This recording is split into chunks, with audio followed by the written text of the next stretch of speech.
Preços manifestamente inexequíveis. A lei fala em preço manifestamente inexequível, mas vocês têm que ter aquilo em mente que eu falei no começo da aula. Não cabe a você avaliar se a empresa vai quebrar ou não por conta de fazer esse contrato. Não é você que tem que avaliar se está sendo uma concorrência desleal aquele preço que está sendo colocado. Tá bom? E em relação a obras, somente em relação a obras e serviços de engenharia, a lei especificou quantitativamente o que é um preço inexequível. Ok? Eu acho muito difícil ser cobrado para vocês o que seria uma proposta inexequível no tocante a obras. Eu nunca vi cobrar uma questão dessa. Tá? A regrinha que você tem que estabelecer é o seguinte: você tem um valor orçado, que você acha que é um valor justo, né, para ganhar. Desse valor orçado, você vai pegar 50% dele. Ok? O que tiver abaixo desse valor, a princípio, não é exequível. Agora, vou pegar uma outra parte, que é a média aritmética das propostas superiores a 50%. Vou pegar todas essas propostas, inclusive as que passaram no valor orçado, vou tirar uma média, vou tirar uma média aí de todas as propostas, vou pegar o maior desses dois casos e vou pegar 70% do menor desses dois para saber qual que é o meu patamar. Vamos ver como é que a lei escreveu. Por efeito, no disposto ao inciso 2 deste artigo, consideram-se manifestamente inexequíveis, no caso de licitação de menor preço para a contratação de obras, propostas cujos valores sejam 70% ao menor dos seguintes. 1. Valor orçado. Valor orçado. Digamos que eu tenho avaliado a minha proposta em 100 milhões de reais. Esse é o valor orçado. Tá bom? Foram apresentadas as seguintes propostas dos licitantes, tá? Quais as propostas que foram apresentadas? Digamos, uma de 95, vocês vão precisar pegar uma calculadora para mim aí, tá? Uma de 105, uma de 70, uma de 50, uma de 30. Exemplo. Então foram apresentadas essas propostas aqui. Uma de 95, uma de 105, uma de 70, uma de 50, uma de 30. Quais dessas são inexequíveis? Como é que a gente vai fazer? 1, valor orçado. Outro, média desses aqui. 70 milhões. Tá? Qual que eu vou ter que pegar? Proposta cujo valor seja inferior a 70% do menor dos seguintes. Ou 100 ou 70. Tá? Qual que é o menor? 70. 70% de 70 é quanto? 49 milhões. Qualquer proposta inferior a 49 milhões é considerada inexequível.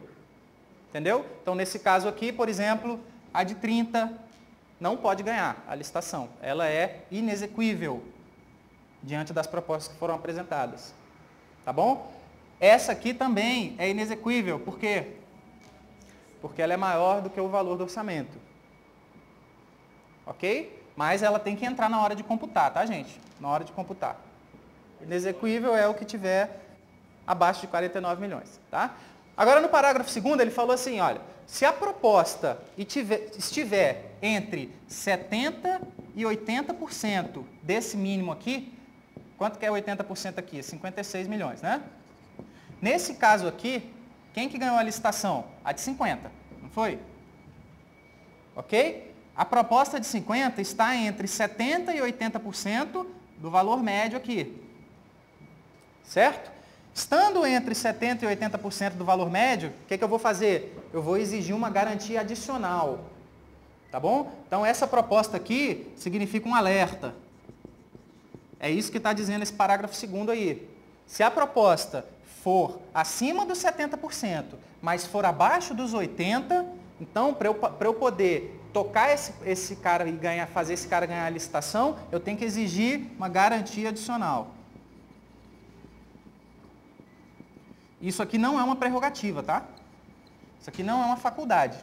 Se esse cara ganhou com esse valor aqui, entre os 70% e 80%, é obrigatório que ele apresente uma garantia adicional.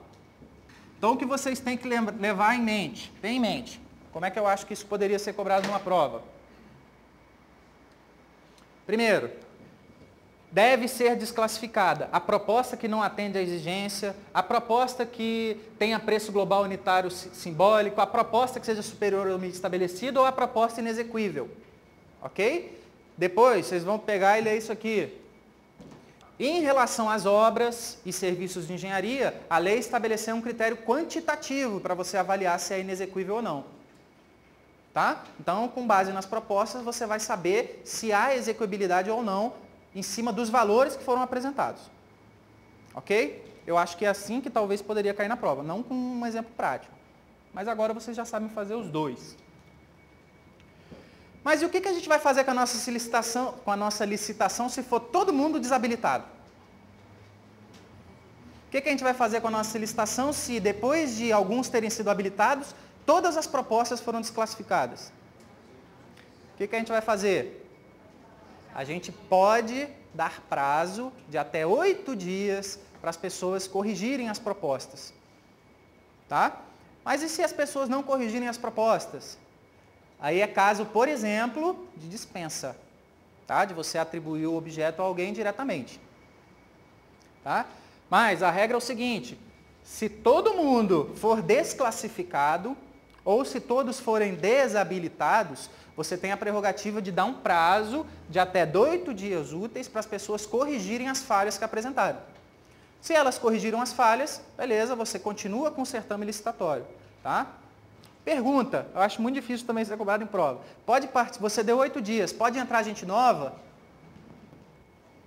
Você deu 8 dias para os participantes corrigirem as suas propostas. Aí você ficou sabendo disso, pô, então quer dizer que tem prazo novo? Pô, vou lá apresentar a proposta então, eu que não tinha participado antes.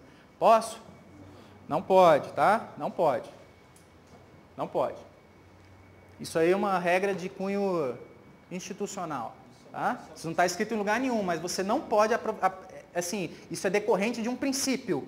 Tá? Você não pode, você estaria sendo injusto com aqueles que foram tempestivos em apresentar as propostas. No caso da dispensa, ele fala o seguinte, ó, quando todas as propostas apresentadas tiverem preços manifestamente superiores ao praticados no mercado, ou forem incompatíveis com os fixados lá nos órgãos, etc., etc., e observar o artigo 48, parágrafo único não existe mais, tá? Depois que a lei foi modificada, agora virou parágrafo 3º, o parágrafo único, que é você dar esse prazo aqui. Então, você não pode dispensar a licitação antes de ter dado prazo para o cara corrigir. Ok? Aí sim você pode atribuir, desde que seja bem o serviço. Obra não. Tá? Você pode dispensar nesse caso para bens ou serviço. Você não pode chegar para o cara e dispensar, não, então tudo bem, eu aceito para você por 50%, 60% a mais, etc. Tem que ser na mesma condição que você tinha inicialmente.